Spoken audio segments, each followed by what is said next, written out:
Hey, Ray DelVecchio here from websiteprofitcourse.com, and I want to go through a little scenario that you may have encountered where you want to rename your active WordPress theme or child theme. In this case, I'm using the 2020 theme, and I have a child theme called 2020 Blogger, and you might want to rename that. The reason that I've encountered this is because I've built a website for a client and named it their business name, and then I reused that child theme on another client website, but it still had the old client's name. And you can't just do it from the WordPress backend. You have to go into the database. So that's what we're going to do today. And I have my hosting panel open here. I'm over in SiteGround. And what you need to do is access phpMyAdmin. The WordPress database is MySQL. So you're going to have to go into the database tables and change a couple table values. So let's click the Access phpMyAdmin button. And in addition to changing the database tables, we also want to change the folder name. So if you go into the file manager, or in my case I have FileZilla open, an FTP client, this is what your WordPress backend is going to look like. We go into the WP content folder, the themes folder, and we're also going to rename this folder here 2020 Blogger. So these are the steps to do it. The first thing that you want to do is change the theme name within the active style.css file. So we're going to go into this theme,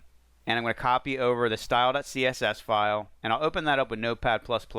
So you can see we don't have any custom styles in here. They just have this header information, and this is our theme name, 2020 Blogger, and the template that we're using is 2020. That is the directory within that WP content folder. So let's change this. I'm just going to change this to my name since this is my personal website. So we'll go ahead and save that, and then we'll transfer it back over to the live website. So just let me refresh this to make sure we have the updated file, and we'll overwrite it. The next step is to update the directory. So we're going to change this from 2020 Blogger, and I'll just use my initials, RDV. Now we have to go into the database, because if you just do these steps and reload, you're probably going to encounter an error because there's references to this theme template name within the database. So let's open that back up. We'll expand our database here, and this is what your WordPress database looks like. You got a table for your comments, for your options, for your posts, which those are your posts and your pages.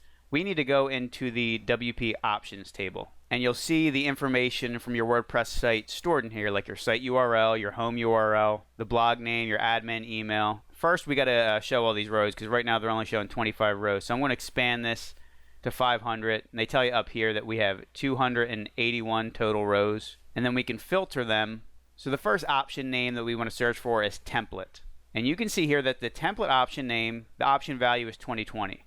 So the template is your parent theme. If you don't have a child theme installed, this is what you're going to need to change. In my case, I'm still using the 2020 theme as my parent theme. So the next option name that we need to search for is stylesheet. And you can see here, this is where it's 2020 Blogger.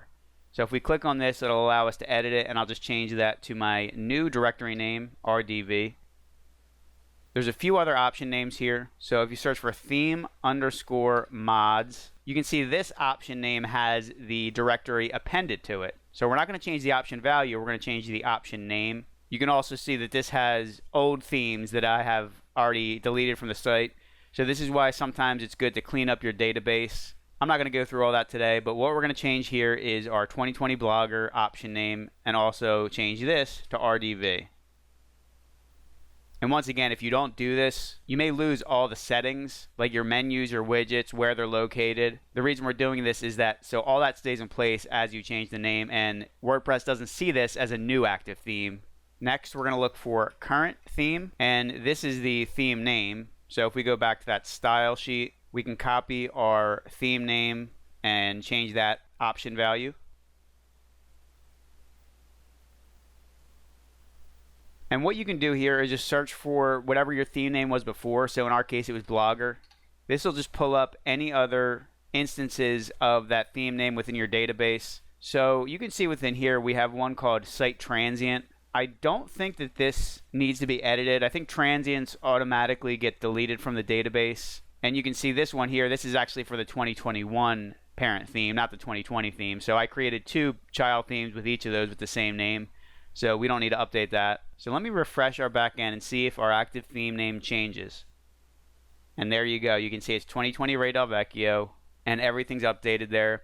And by the way, you can update this screenshot here. If you go back into the FTP program, we go into our directory name, and you just update this screenshot.png. I think it accepts either a PNG or a JPEG file. So if you wanted to take a screenshot of the active theme, the design that you made, you can go ahead and change that. So that's all I got for this video. This was a quick one. I hope it helps you out if you encounter this scenario. So it's good to familiarize yourself with all aspects of WordPress, whether it's the back end, the front end, or the code side. It all helps.